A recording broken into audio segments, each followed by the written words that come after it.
Welcome back to the podcast. Today we have a special guest, Waylon Reavis, the one of the vocalists from Mushroomhead. Tomorrow we will be bringing in Thomas Malafarena. I may be mispronouncing that, but we'll clarify that tomorrow, which is a awesome author and author that I have worked with. So stay tuned for that.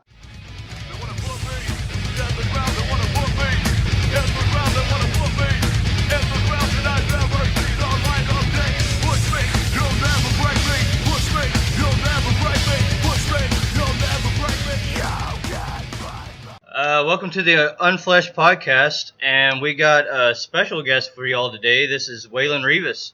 How you doing? Reavis. It's Reavis. Oh, Reavis. My boss is Reavis. It's not Reavis. It's Reavis. Oh man, getting that wrong for years now. Well, for those that don't know, you're one of the vocalists in Mushroomhead. I am. So, I'm the redneck vocalist, I guess you could say. Well, you know, I already told everybody I'm gonna kind of have to take off my my fanboy hat to do this interview, but I've got to say, I mean, you're definitely the coolest musician I've ever seen. Thank you. I've personally been to numerous of y'all shows, and I've seen y'all bring even some of my friends up to allow them play bass during some of y'all shows, and I've seen you personally as far as videos go, going up for local bands and actually getting on the microphone with them and stuff. Hey man, you're out here and you're a musician. You got to remember that you're a musician. You got to go up on stage, and you know it's like share what you know, man. Go up there and do your thing, man. It's like you're here one time, and if you're so fucking greedy, excuse my language, that you know you can only go up on your time slot, and you've been invited. Man, you got problems. Just go enjoy yourself. Enjoy the talent you've given. Share. I definitely agree with that.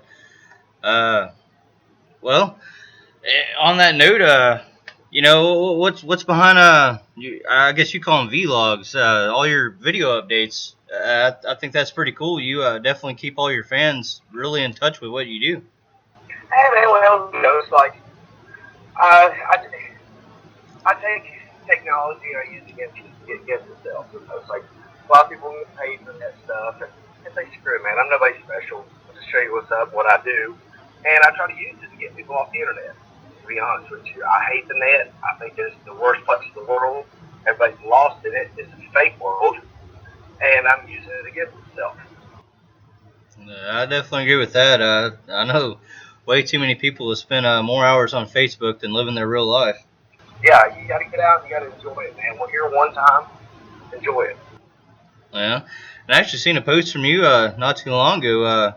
One of your friends' pets died. So you're a pretty big animal fan. Yeah, man. Their animals are cool, man. It's like they're pets. They're your friends. They look to you to feed them and love them, and nobody else is going to. Yeah, my buddy, his cat got shot. He told me I was at the drive-in theater with my little pool baby. We were watching that what is it? This big one, Minions, the Minions movie, and he called me in the middle of it. He's like, he flipped me out. I thought one of our friends got shot at first, and it ended up being the cat. And I said I'll be there as soon as I get done. And as soon as I got done, I got there. The cat just last breath died. And I dug the hole for him and buried him. Yeah. Well, and yeah, well, I've got a Rottweiler. I've had him since he was 4 weeks old, and you know, I really don't even consider him as a pet. I pretty much kind of consider him as family. His family, yes. Yeah. So I got to ask this, and I've wanted to ask you this for a long time. Whenever, because there's many musicians out there and they play shows all over the place. A lot of them, you know, more local bands and just trying to make it. What was the feeling whenever you actually signed the contract to your company? Oh my God, I'm really doing this. A pressure of like, okay, it's for real. You know, this being an artist is, you know, the reality of is like if you're out of your scene and you just enter into every scene in the world. You know, a big pressure. It was a big relief for everything I'd worked for, and but I mean, a pressure was put on me then, and I'm glad it was because it made me buckle down and try harder. I mean, it's over. Like once you get the deal, don't mean that you're on easy street. Making it's one thing, and then making it within the business is a total different thing. And you have to work so hard to get to that point, and then you got to take that work effort and triple it to do it again. So it was just reality check. It's like you want to do this for a living, you want to do this, you want to make this what you do. Well, step up. And I mean, y'all definitely wasn't a one-hit wonder. Y'all have several albums out there. Thank you very much. Well, we're acquired taste. We're like beer. You gotta like us or you don't. Acquired taste, huh? What's it like to actually be there on set and put together all these music videos? Oh, I hate shooting videos. That is the least favorite part of anything. Like it's hurry up and wait. The shot ready. While they're standing in freezing cold or you're burning up, and you gotta being us with the theatrics and wear the mask and the costumes and outfit. I mean, you're either freezing or you're burning up, and just like we shot a video out in the snow this year, and that was just like, oh my god, it was so cold. But that was that's like the least favorite part. I like the live element. Like for me, if you want to ask me what I really like to do, I like to play for people. I like seeing the reactions of people's faces when I do what I do. Shoot a video, that's just that's for people to go on the internet and watch for free because we don't have an MTV. You can't go to a channel or see videos anymore. That's the thing in the past. Just go to YouTube and then you go to the comment section and watch everybody bitch about it. No, I definitely understand that as well. I mean, well, I don't know if how much you've really read up on me, but I mean, I was a musician for a while, and then I turned around and I kind of got started in the author field. I started taking old lyrics from my band that we didn't use, and I just kind of published them out as a book. And then, one day I just wanted to kind of challenge myself, and so I started, challenging myself to horror novels. And now all of a sudden, all these people know me and they hit me up, and so you've actually got some pretty good answers because I still don't really know kind of how to go about answering all that. Answer from your heart. Answer realistically. Don't contrive something just to give them what they want to hear. Say the truth, man. Don't be afraid of the negative outcome. Some people are going to like what you say, and some people are going to love it. I find it best not to be a politician and skip the question and try to give you what you want. I honestly, you like me or you don't. You like where I stand or you don't. And you gotta be comfortable with yourself when you answer questions. You gotta know who you are. And I honestly don't care about anything coming back on me for something I said. Because I'm an American. It's my right. I can say what I want. I can think what I want. This is my First Amendment. And I'm a firm believer in that. So if people don't like what I have to say, oh well, too bad. Don't listen. Well, and speaking of being American, I actually seen some new masks that y'all got going out that is kind of like trying to protect the rebel flag. Anything on that? Yeah, that I honestly do not have anything to do with masks. That is the truth about that. That was but Skinny and the company, they're for it, man, and I back on that. It's like they feel like everybody's blowing this way out of proportion, which I kind of do too. You take the Dukes of Hazzard off TV because of a flag on a car, and that's so sad that people are so willing to jump on a bandwagon for hating something. And then I have seen all races on both sides of the coin, so it makes it even more confusion. And it's just like, hey, how about this right here? Just how about ban the ISIS flag? Let's start there. Let's ban a flag. Let's ban that one in America first. Because I've seen that Walmart deal with a dude couldn't get a heritage, not hate, a rebel flag made, and then he takes an ISIS flag to Walmart and has a cake made of it. It's like, what the fuck? People, like I said, people are too sensitive anymore. America is very sensitive. And, the first thing about being sensitive, if you're that sensitive, you don't deserve the right to be free. Because being free, you got to be able to take it as well as dish it out. That comes with it. You can speak your mind and you can believe what you want, but other people have the right to not believe the same thing you did, and you got to take it because they have to take your shit. I fully agree with that 100%. I actually did 8 years in the Army and spent a year and a half of that overseas fighting in Iraq. So I kind of, I guess I'd say as far as that whole freedom and stuff goes, it kind of pisses me off that, I'm fighting for a freedom that everyone else is kind of letting just blow back in their face. Yeah, you can't, if you allow this, you're going to allow anything. And you can't do that. You've got to take what's yours. You've got to be able to grab it and be like, I'm an American. This is my right. I can believe what I want. The right to swing my fist into somebody else's nose. And I can say, and I can kick up as much dirt as I want to, because my forefathers fought with their lives to give me that. And if you're just willing to give that up, you don't need to be here. Yeah, definitely true. So what's your take on them trying to take the amendments? My take on that is you can take it from my cold dead fingers. That's definitely my take on it, as I've stated before. It's like you get the political race coming up right now. Screw them all. They all work for one person. Wall Street. It's not even a person. It's just lobbyists and corporate America. They can work for that all they want. I want a blue collar guy to come up. I want to grab up the Constitution. I want to grab up the Bill of Rights and be like, this is what we're doing. This is what we're backing. If you're in, hop on. That's all I want to hear. And nobody's going to say that because everybody's like, cut off the borders, do this, do that. My personal thinking is like,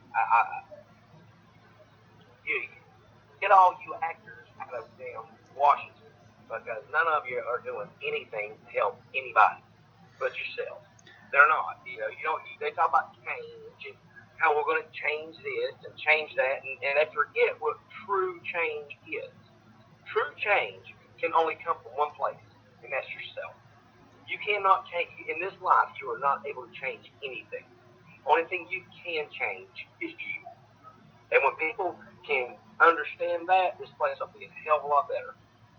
Oh yeah, I've always wanted to get one of the politicians actually on our podcast, and I wanted to be able to set them down and kind of put them to where a thought process, a minimum wage job, you're gonna have to have a car, you got to have a house, you got to have a cell phone, and so all this is going to cost this much, and actually have them break down on how that's actually going to work with only the one job of that minimum wage.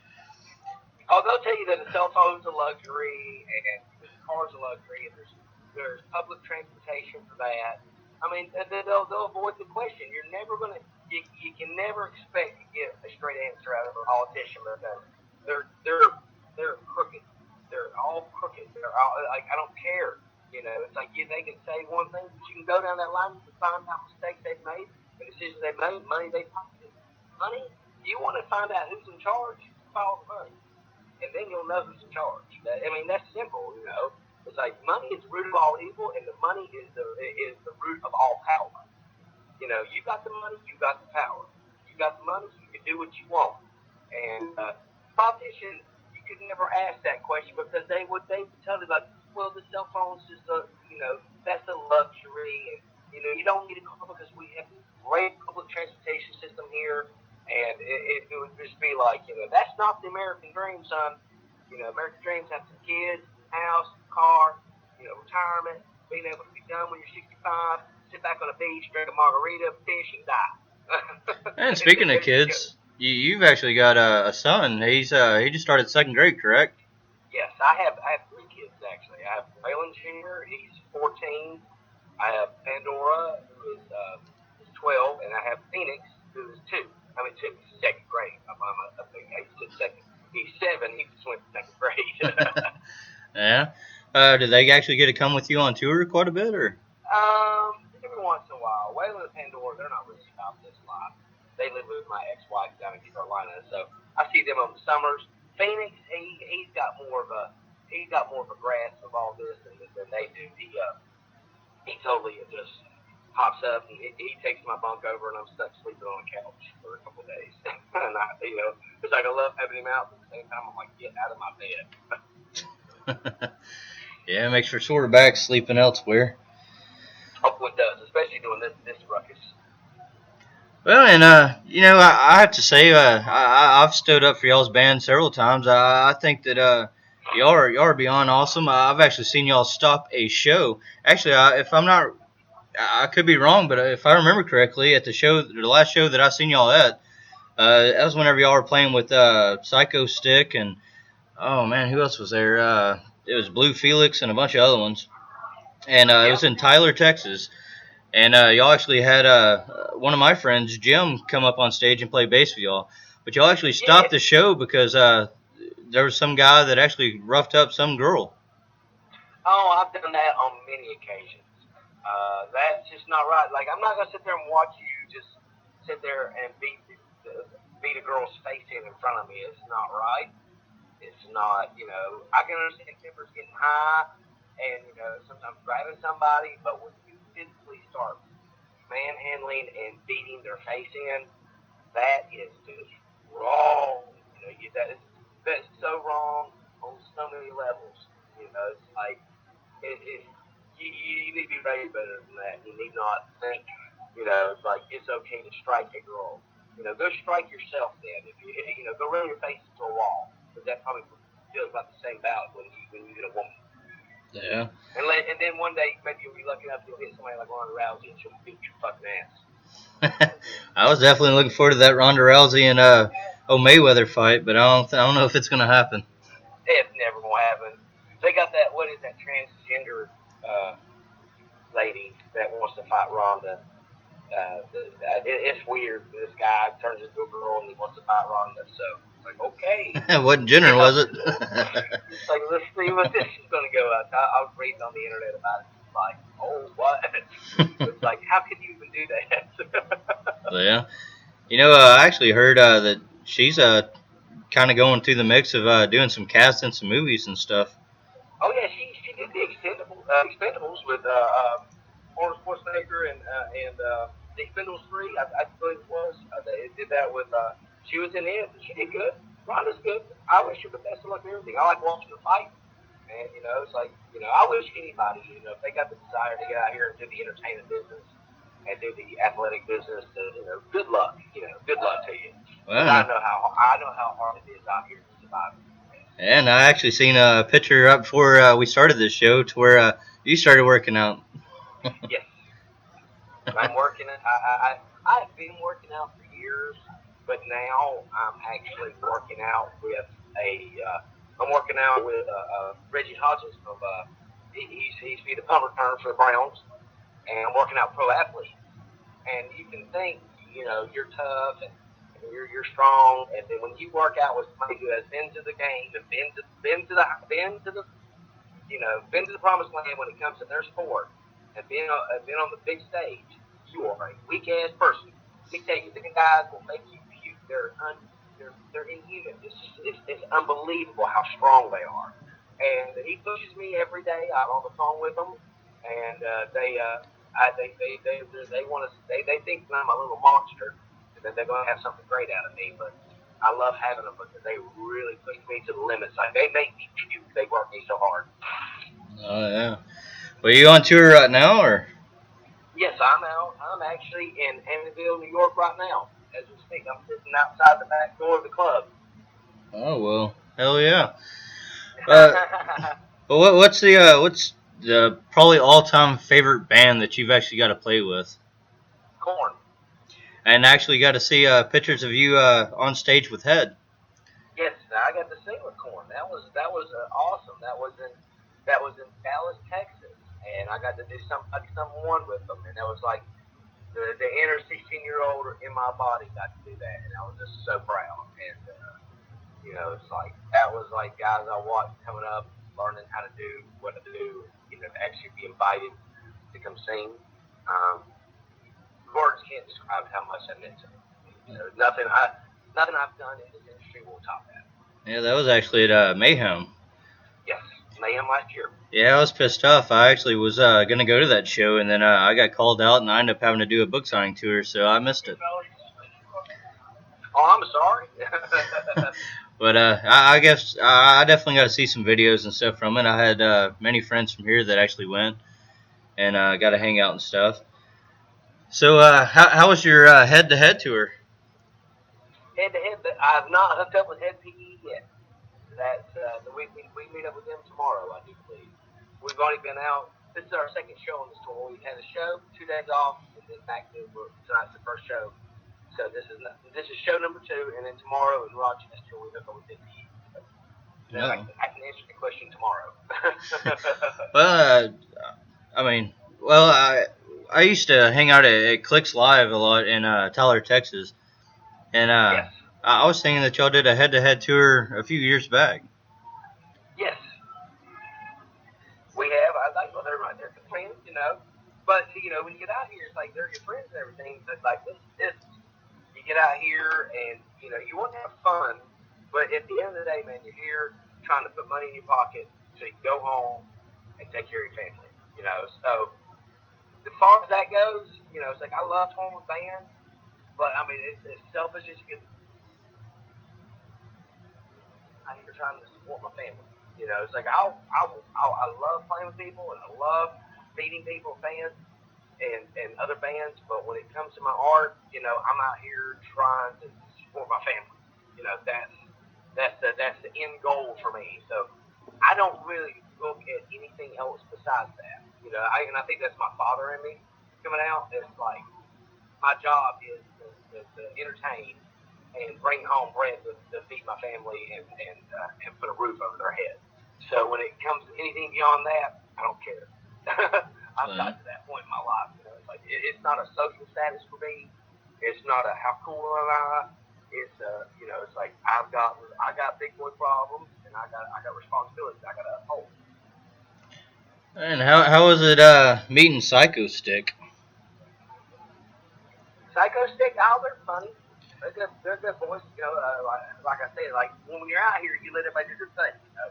And it's like just like me. You expect me to monster if you go look at my picture, but then you meet me after stage. I'm just this little redneck, and they're the same way, man. They're funny as hell on stage. You go on stage, man. They're smart boys. They're this business.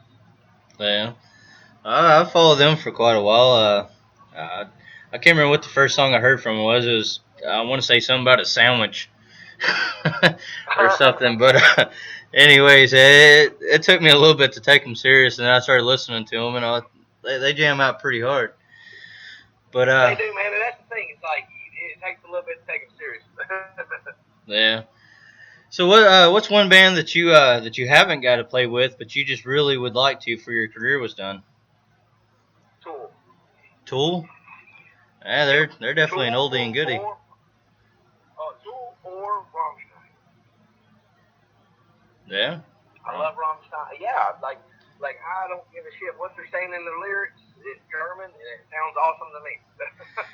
Yeah, I got a friend that was German, and I actually had to get them to tell me what some of that shit meant, because I went and looked it up, and I stopped looking it up. Oh yeah. It and I've actually seen some of their videos as far as them playing live concerts, and they definitely get pretty wild out there. Oh, they do, man, and I would just love to sit back and watch them and watch what's going on. Being that I've done this for so long, and I know what goes on behind the scenes. I would love to sit behind that show and just watch everything go down and how many people it takes to make that show happen. Would love just to sit back and watch in amazement. That'd be like the same way with Gore. Oh, Gore, those are my boys. Like I love Brock to this day, man. I got to play with him in Australia on his last Australia tour. And, he was dead 2 weeks later. Man, I went to Bogstock's grave with him, and I love Dave. I had a love for Dave like a brother, and it's like we had that bond of what we did with the mask and the characters, and Dave was just such good people, and to this day it bothers me he's gone. It does. It bothers me so much. I miss him so much. Yeah. So on these local bands that you actually have actually got on stage with, how do you come across these bands? But sometimes they'll hit my manager up and they'll pay me to come in and do a track with them, and I'll learn the track, and I'll record it, and then I'll be in their town and say, hey, you want to sing with me tonight? I will. So that's how most of the time, like 90% of the time, that's how that goes down. Or they tell me they're doing a song I know, and I just join them. So it's one or the other. That's cool. Yeah, I've seen you get up on stage. I think the last one I saw, you got up with a band doing, I want to say it was some Sepultura. I can't remember what the song was. Yeah, that I had practiced. That was a friend of mine's out of Cleveland, Punch's Pilot. And they were like, Waylon, come on, we got to do Roots. And I was like, all right. So we did Roots, Bloody Roots, because they knew I was a huge fan. And that was at one of our Halloween shows a couple years back. Yeah. Yeah, that was definitely unmasked and up there. I was a big Sepultura fan growing up, and I'd say that that was a badass version. Thank you very much. Well, I'm friends with Max and Gloria, and I love it. I love that, and I would never, ever, ever do anything to discredit him or do a bad version of his song. That would just eat me alive. I would feel terrible, and I would never be able to look him in the face again. I'm sorry, I fucked it up, Max. I'm sorry. Yeah. Well, I got a question you probably haven't heard from probably any interview you've done. So, what's one question that you're never asked, but you really feel like should be asked to really know more about you? That I couldn't ask you because the only things I never ask, I never answer is anything about my past, anything about like my childhood and growing up, and I don't answer those questions. And there's a reason for that. I'm writing a book, and I won't answer those questions, and I never will answer those questions. It's like I've told myself when I'm done with this book, I will never speak on the subject again. But if you want to understand me more, that's the question you need to ask. But I think the sad part is you're never going to get the answer because it's just something I do not speak of. My past and my childhood was so strange and odd that it's like I've kind of buried it. And finally, some people have asked, well, write a book about it. And they've heard, some like close people have heard me tell stories of things that happened in my childhood. And they're like, you need to write this. This needs to be a book. And that right now, I'm writing that book. But if people really want to truly understand me, they would need to understand where I came from. And but that's not questions I give up that easy either, if you know what I'm saying. Yeah. So, I mean, basically the book you're writing is going to be an autobiography. Yeah. So what's the name of that? I haven't came up with a name yet. But it's just memoirs right now. It's just, it's broke up into 3 sections, 5 to 13, and then 14 to 26, and then 27 to now. And that's just how I'm doing it. And I haven't decided a name for it yet because it's like all I'm doing is more or less just speaking it. Like I'm not writing. I'm not sitting with a keyboard telling stories. I just turn my phone on. I do the Google document, and I just start telling it. I just tell it from my point of view, and it's like I don't bring up people's names. I just tell you what's going on in my head and the situation. And it's kind of interesting. People have actually read it, like, oh my God, can you get some more down, or read more of this? I'm like, no, let's read them more. Read them out. But I don't know how long I'm gonna take with this. But it's coming along. But honestly, it's very painful for me. It's like I would rather write a fake story than to tell this story. And I'll tell you what, I mean, as I stated, I'm a horror author, but I actually recently just did an autobiography, and my life growing up was pretty shitty. I was homeless for a while and a bunch of other shit, and I'll tell you what, that was the hardest thing I think I've ever wrote in my life. And I even had to leave out a lot of things because, I mean, it's just memories I don't care to relive, so I definitely understand whenever it comes to that. You understand what I'm saying? Oh, yeah, definitely. It hurts. Like, I start writing, I'm kind of picking and choosing the stories I'm telling. I'm not, like, people are like, oh, are you going to talk about when you were in school? I'm like, no, school really didn't develop this person. Like, what do you mean? Your school didn't develop you? It didn't. No, it's just like pretty much every other American school. You get in, you get through, you get out. I said, I said everything that had to do develop with me had to do with the home front and outside of that, and then the band sheds. I said that was how I was developed, and but like I get into stories and I remember things, and I have a lot of suppressed memories, and I start remembering it, I had to stop, and I'm just like, oh, fucking shit, how did I survive? It's like just stop it, just amazement, just like, how do I survive? Yeah. I mean, I still remember being a kid having to steal candy bars out of little gas stations and shit to survive and shit. So it definitely was a hard one to write, and definitely You want to glad that interview? I got older and kind of wiser and went a whole nother You route. want to interview him? Okay. Sorry, I got crew guys around me. I'm like, what are you doing? Oh, okay. Uh, well, hell, what all albums do y'all have out now? How many albums do we have out now? We just released The Righteous and the Butterfly last year. We have Beautiful Stories for Ugly Children, Save Your Sorrow, 13, Double X, Super Buick, self-titled, M3, Kingsbury Run. Why are you making me think, man? We got too many albums. Y'all definitely have a lot of albums out there. I tell you what, how many albums did y'all have to do before y'all actually got signed? Well, Double X was kind of a compilation. When they got signed, this was before me. Double X was a compilation of everything they had done. That was great. Off of all the albums, like the first three albums, it was a greatest hit, and then 13 became like the first album they did once they got signed to Universal. A lot of people don't know that, and that all those songs on Double X were written in the formative years of Mushroomhead. Yeah, I definitely didn't know that.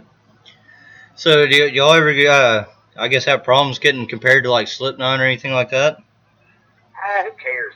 That's my opinion on it. It's like they wear masks, we wear masks, Wall wears masks. Let's just leave it at that. It's like compare me to whoever you compare me to. Because honestly, we don't sound anything alike. And the Yeah. only thing you can compare, even our masks don't look anything alike anymore. Like they originally did back in the day, and the fans kind of picked up their feud. But the feud's not. It's irrelevant. It's music. It's like, oh great, they do costume, we do costume. War does costume. So does Kiss. So does the Resident. So does PJ Rule. Who cares? It's entertainment. Alice Cooper does it too. It's like you're gonna compare all those people together. No, you're not. The only people compare us together is just the damn internet, and it's just a fun thing to do. I Yeah. guess it's like how we got locked into that. Beyond me. I'll tell you what, I was my old band. We did Mask, and that shit got so hot, so fast. Oh And yeah, I yeah. honestly don't see how y'all can do like these full sets, and in full wardrobe. I mean, that's got to be killer. It does. It will kick your ass, man. It'll make a man out of you. Like my trainers will work with me, and like they see me get hot, and I keep going. I keep going just as hard. And they're like, "How are you doing that?" Like most people will break, and I'm like, "Dude, I've been doing this with this group for 11 years. I'm used to this heat. I'm used to this punishment. Now I'm just doing it another way. You got to want to do it's like the body will surprise you. How hard you work it. You get in what you put out. It's like that. This is how it works. It's like you got to want to do it, man. If you're not, you're just gonna wuss out and be done with it. Just like Uh, anything else, you'll put it up and like, oh, I ain't doing this no more. Then you won't do it no more. You got to want, man. It's like want. Like if you truly want something, you'll do it. yeah, that's definitely true. So what's the story behind Blue Felix and I might be pronouncing her name wrong, but Ventura, I think. Ventana? Yeah, it was a branch off of Mushroom Head, correct?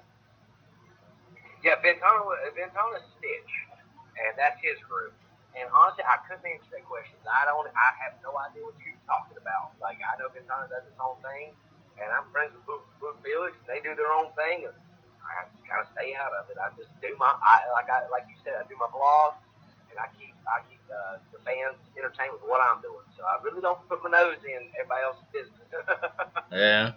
I mean, it could have been false, but I just kind of heard from the grapevine, that one of the members from Mushroom Head was actually part of Blue Felix. No, And you heard wrong then. yeah, well, that's definitely internet for you. Yeah, there you go. There's the internet.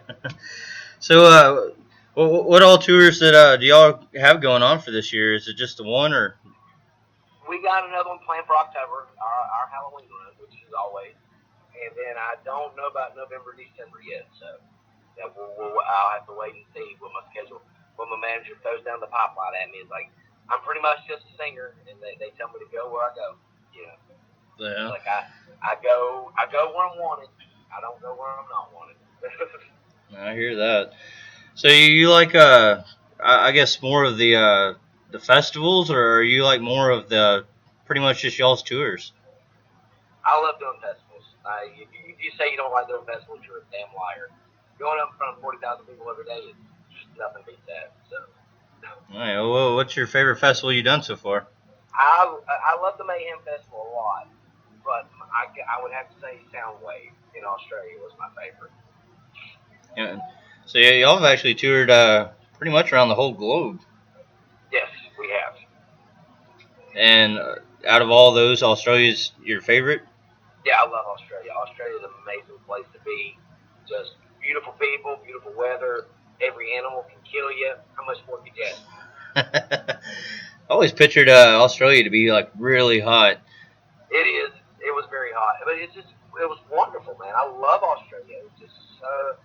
It was so different from America, and loved it. I just loved the place. Oh yeah, I got to go to Berlin whenever I was in the military, and it's definitely a whole nother world there. I got to go to right out. Well, it was right there at Amsterdam, but like you go to one side or the other, it was pretty much like they sold a bunch of the Holland stuff there as well. So you get like the wooden shoes and all that. Well, what's the best I'd say collector item that you've got out of your time of touring? We say I couldn't hear you there. As far as like all these countries you've been, what's the best collector item that you've actually been able to get? Oh, I don't do that. I don't do that. It's all photos and memories, man. That's I'm not big enough to sit there and buy stuff. Just put up, oh, I got this in Berlin, and I got this in Moscow, and I got this here. It's like, what's the point? It's like I take a photo with a koala bear. There you go. Like that. I can't take it home, but man, I was with it. Yeah. I was with a koala. It's just I got film of being on the stages there, and it's like my experiences there are that. It's not like I'm out sightseeing or stuff like that. I'm there on business, so I'm more or less interacting with people, and that's what I take back with me. It's like the experience I gained from talking to somebody from another culture. Well, that's fair enough. Well, we're about out of time on the podcast, but I really appreciate you coming on to the show and all that. And actually, whenever I posted up my post about it, I didn't even think you'd be able to see that because I didn't think that as far as based off your fan page or whatever that it would come across. So you actually took me by surprise on that.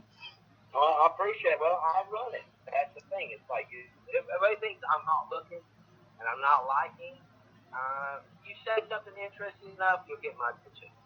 Well, I just didn't know if it would read up because it wasn't like a personal page. It was kind of like I have my own author page, and I miss a lot of shares and stuff off there, so I didn't actually figure that you would have saw that. It was the very top, man. That's how I found it. It was just like I turned to the other part, started to see what people were saying, and you were right there, and I read it. I'm like, sure, I'll do a podcast. Let's do this. Hell yeah! Well, thanks for coming on to the show, and maybe we can bring you back at a later time, and definitely have some better questions for you. Hey, dude, it's all good to me, brother, man. I got the proverbial gift of gab, I think. So. I understand. Alrighty, well we'll talk to you later, and this will actually go live up on our podcast tomorrow. All right, brother. Have yourself a good one. All right, you too. See you, bud. All right, bye. you to the ground, burn you to the ground, burn you to the ground, burn you to the ground.